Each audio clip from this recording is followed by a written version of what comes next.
ビデオ切っちゃった。ビデオ切っちゃった。Yaya, toi libère Bidembo.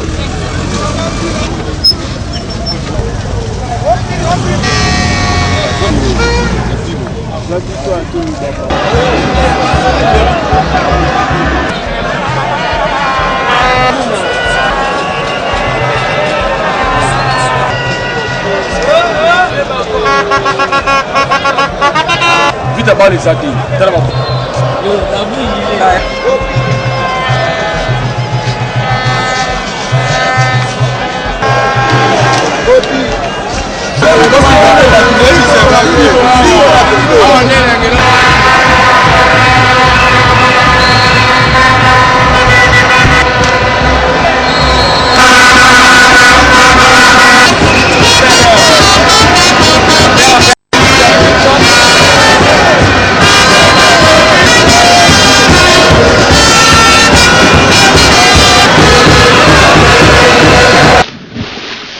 ビデオ切っちゃった。